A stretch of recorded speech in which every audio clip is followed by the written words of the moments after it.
Alors, l'actu du jour en Formule 1. Avant de commencer, je vous rappelle que les news proviennent de ma chaîne principale sur la Formule 1, Type F1. Et il y a aussi mon Twitch, vous pouvez vous abonner. On parle de F1 sur ces deux chaînes de façon constante et régulière. Les liens sont dans la description. Bon visionnage. Ciao. L'effet paradoxal du nouveau règlement sur le spectacle. Plus facile de suivre une autre F1, mais de plus grands écarts sur la grille. Ça c'est dommage, c'est ballot, hein. Vous ne pensez pas de cette manière dans notre monde. Pierre Wachet, donc, directeur technique de Red Bull, nous essayons d'optimiser et de maximiser les performances dans le périmètre que vous avez. En termes de spectacle, voyons-nous une meilleure course? Pour nous, les courses semblent un peu meilleures que les dernières en termes de performance par rapport aux autres. Ce sont des règles difficiles, je pense que pour le moment les courses semblent meilleures que ce que j'attendais, pour être honnête. Quand il s'agit de suivre une autre voiture, le reste est relatif. Andrew Chauvelin constate bel et bien des effets positifs, avec pour meilleurs exemples ce qui s'est passé sur les tracés où il était notoirement plus difficile de passer. Suivre une autre voiture est un peu plus facile, il y a des circuits où historiquement il y avait très peu de dépassements comme à Budapest, et la course est un peu plus intéressante. Il y a aussi l'effet que lorsque vous introduisez de nouvelles règles, et elles étaient cette année complètement nouvelles, ça réinitialise en quelque sorte la hiérarchie. Nous n'avons pas encore tout à fait resserré l'écart entre les équipes sur ce plan. Il semble que Red Bull soit apparu comme un leader clair, les courses sont donc un peu plus prévisibles qu'elles ne l'étaient, peut-être à la fin de l'année dernière. Mais c'est un petit peu dans la bonne direction avec beaucoup de changements pour y arriver. Et peut-être que le grand changement que nous espérions et que nous n'avons pas vu, c'est le peloton qui pourrait se rapprocher. Chez Aston Martin, Tom McCullough, responsable de la performance de l'équipe, fait aussi ce constat paradoxal. Certes, il est plus facile de suivre une autre voiture théoriquement, mais en réalité, l'écart entre les écuries de pointe et le milieu de grille reste abyssal, en particulier pour une équipe qui a mal négocié ce tournant comme Aston Martin. Comme Pierre Wachet le disait, en tant qu'ingénieur, notre travail consiste à prendre un ensemble de règles et essayer de rendre la voiture plus rapide, aussi rapide que possible dans le cadre de ces règles. Les règles ont été posées, elles ont posé des défis plus importants que ce à quoi on s'attendait, surtout en début d'année. Donc ça a été une année fascinante, ça a été une année très intéressante. Comme Andrew le disait, vous apprenez plus lorsque vous avez des problèmes. Vous savez, et pour sûr, au début de l'année, beaucoup d'équipes n'ont pas été à la hauteur de leurs outils de simulation, nous y compris. Donc ça a vraiment été intéressant du point de vue technique. Ok, bon alors, on est presque à la fin de la saison, moi je dirais que la nouvelle réglementation est quand même positive. Il faudrait juste que les écarts se resserrent un peu entre les trois top teams et le reste. Parce que, alors, notamment en course, en qualif c'est un peu plus serré, mais en course c'est terrible, hein. Les écarts qu'il y a encore, c'est fou quoi. Donc on verra si en 2023 tout ça se resserre. Mais oui, la nouvelle réglementation est pas mal quand même, disons-le. Même si sur certains circuits comme à Bakou, j'ai trouvé que le spectacle était un peu moins bon que d'habitude. Bon après ça dépend, hein. On verra, peut-être que l'année prochaine ça sera mieux. Je vous laisse commenter, ciao. Damon Hill, Latifi n'a pas le rythme pour rester dans un baquet de F1. On est d'accord. Je suis désolé mais c'est comme ça. Dans ce cas, Nicolas n'a pas le rythme pour rester en F1. Il a eu de bons moments, mais voilà, c'est bien. Qu'un gars arrive et qui n'a même pas participé à un Grand Prix auparavant, il fait un travail fantastique d'entrée de jeu. Je sais que Nick a profité des pénalités sur la grille et des trucs comme ça, ce qui l'a aidé à monter sur la grille. Mais il a quand même su signer un bon résultat en qualif et n'a pas fait d'erreur. Il a tenu sa position en course. Il en a fait assez pour que nous parlions de lui. Toto Wolff parle très souvent de lui avec des éloges. Cette fois c'est concret, éprouvé. C'est ce qu'il faut faire pour devenir pilote de F1. Je suis certain que Nick aura une place chez Alpine ou Williams. Ça se discute. J'espère qu'il sera pas encore sur la touche en 2023, Nick De Vries, parce que vu ce qu'il a montré, il a clairement une place à prendre. Soit chez Alpine, je lui souhaite Alpine, parce que c'est quand même plus performant que Williams. Ou Williams donc. De toute façon, je vois pas où est-ce qu'il pourrait aller ailleurs que dans ces deux écuries. Peut-être As, mais bon, c'est pas beaucoup mieux que Williams. Hein. Qu'est-ce que vous en pensez-vous? Et doit-on virer Latifi? Enfin. Allez, ciao. Andretti se paye As, ils ne construisent pas vraiment leur Formule 1. Notre objectif est d'être une équipe entièrement américaine, construire une voiture ici sur le sol américain, avec un pilote américain, et une équipe américaine.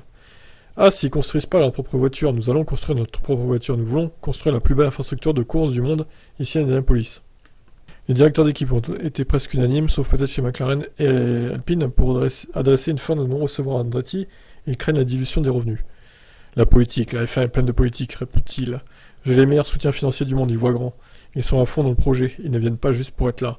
Ils veulent y aller et être compétitifs. Ils font tout ce qu'ils peuvent de leur côté pour que ça arrive. Nous prenons le chemin de la F1 comme si on avait déjà eu la confirmation de pouvoir y entrer. Ça va nous prendre du temps pour y arriver. Mais je pense qu'avec le plafonnement des coûts, si nous faisons bien notre travail, nous pourrons être compétitifs, nous pourrons courir avant de la grille. Si Andretti arrive en F1, ce serait surtout pour prendre une revanche personnelle. Après l'épisode controversé de McLaren en 93, je pourrais probablement écrire un livre à ce sujet, mais je ne le ferai pas. Parce que ça passerait pour de l'amertume. Il y a beaucoup de choses qui sont arrivées qui n'auraient pas dû arriver. Bon, il est très amer, hein, Andretti. Après, quand il dit que effectivement As ne construit pas sa voiture elle-même, c'est pas faux. Mais bon, au moins ils ont le mérite d'être en F1. Andretti, c'est pas le cas pour l'instant. Et est-ce qu'ils seront vraiment un jour en F1? C'est la question qu'on peut se poser. Ciao ciao. Monza, des officiels italiens taclent Vettel. Il est rappelé à l'ordre. Pour la première fois, les avions ont volé avec 25% de biocarburant, une expérience importante pour l'aviation civile, a déclaré Giuseppe Radelli, président de l'entreprise opératrice à Monza. Je suis désolé qu'un ancien champion du monde, qui a également remporté son premier Grand Prix à Monza, ait critiqué une controverse aussi inutile que celle-ci. Tout ce qu'il a à faire maintenant, c'est de s'excuser auprès du président, Mattarella et de tous les Italiens. On m'a appris que le président est respecté, surtout si vous êtes un invité dans un pays étranger. Mais oui, peut-être Sébastien Vettel sera-t-il interdit de territoire sur l'Italie avec ses propos. Bon, il s'en fout, hein, il arrête sa carrière, donc c'était la dernière fois qu'il venait en Italie. Pour la F1 en tout cas. Donc voilà, ils ont pas trop apprécié les officiels italiens, visiblement. Le petit tacle de Sébastien. Après voilà, d'un côté 25% de biocarburant c'est pas mal, mais il y avait quand même 75% de carburant normal, de kérosène. Donc bon, je suis plutôt dans le camp de Vettel pour cette histoire-là, on va dire. Allez, ciao. Un ancien ingénieur de Hülkenberg débarque chez As. Tiens donc. L'ancien ingénieur de course de Nico Hülkenberg, Mark Slade, va débuter sa collaboration avec Ken Magnussen au sein de l'écurie As, à partir de Singapour 2022. Alors est-ce un nouvel indice pour que Hülkenberg rejoigne As l'année prochaine? Ce sera incroyable. Le retour de Hulk. Il a longtemps travaillé du côté des usines d'Enstone, sous les diverses identités, notamment aux côtés de Kimi, le temps de Lotus, ou encore Hülkenberg au temps de Renault. Plus récemment, il avait été associé au Ocon, mais la relation entre les deux hommes n'avait pas réellement convaincu, et il avait été remplacé dans ce rôle par Josh Peckett début 2021 chez Alpine. Avant Enstone, il a travaillé chez McLaren entre 1991 et 2010, en étant notamment ingénieur de Mika Hakkinen, David Coulthard, mais également de Raikkonen et Kovalainen. Il a fait tous les Finlandais, quoi. Il avait rejoint Renault fin 2010, avant d'effectuer un court passage d'une année chez Mercedes en 2011 pour travailler avec Schumacher, assisté entre autres par Bono. Et oui, le fameux Bono. Je pense que le fait d'avoir Max Slade comme ingénieur était un facteur important, a déclaré le Finlandais à Motorsport. Il parle de Kovalainen, qui dit ça. Il était relativement facile de commencer à travailler avec lui chez Lotus, parce que je le connaissais depuis l'époque McLaren, je connaissais sa façon de travailler. Il avait aussi ce dont j'avais besoin. Si je me perdais en fait, il pouvait faire des suggestions, juste en regardant la télémétrie, donc c'était vraiment utile. J'ai passé des bons moments chez McLaren avec lui, il a travaillé avec de très bons pilotes. C'est évidemment un grand ingénieur. Bon, à voir si Hülkenberg suivra son arrivée ou pas. Toujours dans l'incertitude du côté de chez As pour le deuxième baquet. Tout comme chez Alpine d'ailleurs. Allez, je vous laisse commenter, ciao. Zach Brown se moque du tapage de Safnauer autour de l'affaire Piastri. Maintenant, je pense qu'il a l'air un peu idiot. Ah, les déclarations. Alors, l'année dernière, c'était Red Bull contre Mercedes. Là, c'est McLaren contre Alpine en fait. Pourquoi pas? Il était très bruyant, mais nous n'avons vraiment rien commenté. Je pense qu'il valait mieux laisser les choses se dérouler et donner un peu de couleur par la suite. Si vous regardez tous les commentaires d'Otmar, il donne un petit aperçu de ce que le CRB dirait et sa confiance, et maintenant je pense qu'il a l'air un peu idiot. C'est pourquoi il vaut mieux se taire, et nous pourrons en parler après coup quand il y a quelque chose à dire de concret. Avant que les gens ne voient la décision du CRB, ils ne savaient pas, et nous avons délibérément gardé la bouche fermée. Maintenant que cette décision a été rendue en détail, ce qui s'est passé est très clair. Nous avons vu qu'il y avait beaucoup de bruit et de gesticulation du côté d'Otmar, mais nous savions que la vérité finirait par éclater. Nous avions juste besoin de le voir sortir plutôt que de faire des commentaires. Je n'étais pas inconscient du tapage fait par Otmar en août et de certains messages que j'ai reçus des fans. Voilà, donc Otmar Safnauer, évidemment, appréciera le petit tacle de ce cher Zach Brown. Ouais, ciao. Marco voit Verstappen battre le record de victoires en une seule saison. Ah bah, il est bien parti pour, oui. Avant la saison 2021, Verstappen avait 10 victoires en carrière. Mais maintenant, à peine en 1 an et demi plus tard, il a plus que triplé ce chiffre. Il en est à 31 victoires. Il va sûrement battre Nigel Mansell d'ailleurs, et il va se rapprocher d'Alonso aussi. Le record s'élève actuellement à 13 en une saison pour Michael Schumacher en 2004 et Vettel 2013. Les deux pilotes ayant toutefois atteint ce record avec bien moins de grands prix à disputer en une seule saison. En termes de pourcentage, pour faire mieux que Schumacher, il pourrait gagner les 6 dernières courses, soit 17 courses sur 22 avec 77,27% de taux de réussite. Il dépasserait confortablement les 72% de Schumacher. 13 victoires en 18 Grands Prix et 16 pour 22 Grand Prix, donc il serait aussi devant l'Allemand pour 0,5%. Alors Marco, il a de nouveau réussi à gagner relativement facilement à Monza. C'est dommage que la course se soit terminée sous safety car. Ce n'était certainement pas la bonne décision. La voiture de sécurité s'est en plus placée devant le mauvais pilote. Ah mais ça c'est incroyable, quelle erreur quoi. Après, on vient nous dire que la direction de course n'a fait tout comme il fallait, quoi. C'est quelle blague.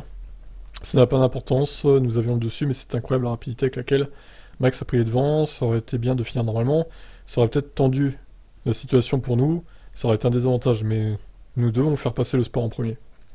Tout va bien, et maintenant nous avons besoin d'une victoire de plus pour le titre, et une autre pour égaler le record. Peut-être que nous pouvons faire 14 victoires, j'en suis même assez sûr, peut-être même 16 ou 17. Qu'a pensé Marco des huées du public? Les gens se sont comportés honnêtement, si c'était pour la FIA, pas pour Max.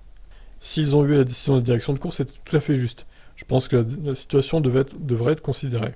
Tout d'abord, une reprise plus rapide est essentielle, mais surtout, toute la règle de laisser passer les pilotes qui ont été mis à un tour n'aide pas à gagner du temps. À quoi ça sert-il? Nous aurions pu avoir un tour incroyablement excitant. Évidemment, pour nous, si vous êtes en tête à Monza, mais dépasser à Verstappen dans le dernier tour, c'est pas facile non plus. On l'a noté, Verstappen pourrait être titré des Grand Prix de Singapour s'il gagne et que Leclerc et Perez connaissent des déboires. Singapour serait un endroit agréable pour faire la fête. Ce serait mieux Suzuka, chez Honda, c'est certain. Je pense que ça n'arrivera pas à Singapour. Ferrari sera bien plus coriace là-bas en course. Ouais, bah voilà, hein, chez Honda, voilà, ça serait parfait pour Red Bull. Et le motoriste, donc, de l'équipe. Je vous laisse commenter, ciao. Alors, chez Alpine, on comprend pas trop la perfo en course des voitures, parce que normalement, elles étaient censées être rapides, vu qu'ils aiment bien les lignes droites. Fernando roulait avec le pneu médium et il a pensé qu'il était fantastique. Il était rapide, il faisait des tours en 1,26 avec le plein. Nous avons vraiment lutté pour le rythme. Nous avons lutté en qualif, les deux pilotes ont dit qu'ils ont fait des erreurs, ce qui n'est pas caractéristique. Donc clairement la voiture était difficile à piloter. En course, on n'avait pas le rythme. On n'avait pas le rythme qu'on avait vendredi après-midi. Il confirme que l'équipe française n'avait pas les moyens de lutter contre McLaren en course. Nous ne pouvions pas rester avec Norris une fois qu'ils étaient dans l'air propre. Alonso ne s'était pas arrêté, nous avions prédit qu'il aurait terminé juste derrière lui. Nous ne nous attendions pas à avoir de difficultés, je pensais que ça irait, la voiture était très rapide, et on a très bien roulé vendredi. C'était la chose la plus délicate, c'est ce que nous ne comprenons pas. Les longs relais sont DRS, donc en utilisant vraiment toute la résistance, semblait bien plus rapide que McLaren, plus rapide que tous ceux que nous avons affrontés, pas aussi rapide que les 3 premières voitures, mais il ne semblait pas y avoir de problème majeur. Bon, à voir si la performance va revenir dans les prochaines courses, parce que McLaren, ils ont repris des points, mine de rien, ils auraient pu en reprendre plus si Ricciardo n'avait pas abandonné, évidemment. Mais bon, attention quand même, Alpine, c'est pas gagné la 4ème place pour l'instant. Ciao, ciao. Capito, affronter De Vries était extrêmement difficile pour Latifi. Tu m'étonnes. C'était extrêmement difficile. Faire venir un pilote plus rapide dans l'autre voiture est une pression extrêmement élevée. En tant que pilote de F1, vous devez être capable de gérer la pression. Il n'y a que 20 pilotes qui sont les meilleurs, ils doivent être capables de gérer ça. Nous devons étudier ça à partir de maintenant. Capito est dithyrambique et semble vouloir offrir à De Vries un baquet. Extérieurement, c'est un garçon ensoleillé, mais bien sûr, il donne tout et il est dur. La façon dont il pousse l'équipe et ses déclarations sont dures, c'est une bonne combinaison. Vous n'avez pas remarqué de nervosité chez lui, bien qu'intérieurement, il soit naturel. Il a tout fait de façon très professionnelle, comme s'il n'avait jamais rien fait d'autre que de piloter une F1. Ouais, Nick De Vries, il passe par toutes les écuries du plateau, en fait, j'ai l'impression. Le mec va même faire des essais chez Alpine avec la version 2021 de la voiture. Donc, il peut être n'importe où, en fait, l'année prochaine, De Vries. Alors moi, je lui conseillerais plutôt Alpine s'il lui propose une offre, parce que Williams, bon, voilà, c'est pas la folie non plus. Mais bon, après, s'il doit débuter chez Williams, c'est mieux que rien. Voilà, je vous laisse commenter, vous en pensez quoi? Est-ce que De Vries sera en Formule 1 l'année prochaine? Ciao. Red Bull a compris la stratégie de Ferrari à Monza. Les RB18 étaient plus rapides que la F1 75. On a compris pourquoi ils ont fait ça. Nous avions la voiture la plus rapide, je ne pense pas que stratégiquement ils aient pris une mauvaise décision. Je pense que nous avions juste un package plus rapide. Je pense que nous aurions gagné la course sans tenir compte de ça. Oui, je pense que la voiture était clairement plus rapide. La Red Bull, donc au moins il le reconnaît. Nous avons réussi à très bien comprendre la voiture et très efficace sur les circuits à grande vitesse et à faible traînée. Donc Spa était très bon pour nous et Monza, la voiture était très forte. Nous avons fait un peu de compromis en qualif, sachant que nous allions prendre la pena, ça a bien servi. Nous avions un rythme énorme. Max était déjà 3ème à la fin du premier tour. Puis quelques tours plus tard, il était 2ème. Ensuite, il n'a fait que réduire l'écart avec Charles. Même en pneu tendre, le rythme de Charles par rapport au rythme de Max en médium n'était pas suffisant pour le rattraper. Nous avions la course sous contrôle, nous avons affiné la voiture, et nous la comprenons bien. Et les RB18 fonctionnent très bien sur les circuits à grande vitesse. Bon, écoutez, voilà. Merci Horner. Hein. Donc cette Red Bull, directement imbattable. Hein. Franchement, c'était pas le cas en début de saison, les voitures se valaient. Enfin, les Ferrari et la Red Bull. Mais là, ils ont pris un avantage depuis quelques courses. Depuis la reprise, en fait, on peut le dire. Hein. Ils sont largement au-dessus, quoi. Allez, ciao, ciao. Tiens donc, Alpine va tester Nick De Vries avec sa F1 2021, une évaluation au Gaoring en compagnie de Douane et peut-être Herta. Alors Hertha, les gars, il a pas de super licence, encore une fois. Que vous vous appeliez Alpine ou AlphaTauri, la FIA va pas faire de dérogation pour vous. Hein. L'équipe française compte maintenant évaluer De Vries et qui est en train d'organiser un test à bord de sa F1 2021 au Hungaroring. Lors de ce test seront aussi présents les pilotes de F2 de l'Académie Alpine, Jacques Douane et aussi peut-être Hertha. C'est pour être un geste envers Red Bull et AlphaTauri qui permettrait de libérer Pierre Gasly au cas où. Laurent Rossi, le PDG d'Alpine, compte attendre la fin septembre pour voir comment la situation va se dénouer avant de trancher. De Vries apprécie en tout cas l'intérêt porté à son sujet. Après Williams qu'Alpine était sa première option et a donc mis en stand-by la signature d'un contrat 2023. Moi, je comprends qu'il va y aller chez Alpine plutôt que chez Williams, hein, clairement. Peut-être que je devrais préparer une présentation PowerPoint. La Formule 1 était un monde très dynamique. C'est pourquoi il est difficile d'estimer quelles sont les chances. Mais ce qui s'est passé dimanche a sans aucun doute donné un coup de pouce. C'est pas moi de décider qui va aller dans leur voiture. Quoi qu'il arrive, personne ne peut me prendre ce qui s'est passé à Monza. Et oui, tes 2 points resteront. Bravo. Belle perf de Vries. Maintenant, est-ce qu'il ira chez Williams ou Alpine? Nous verrons ça, en espérant que son test se passe bien au Hungaroring. Ciao, ciao.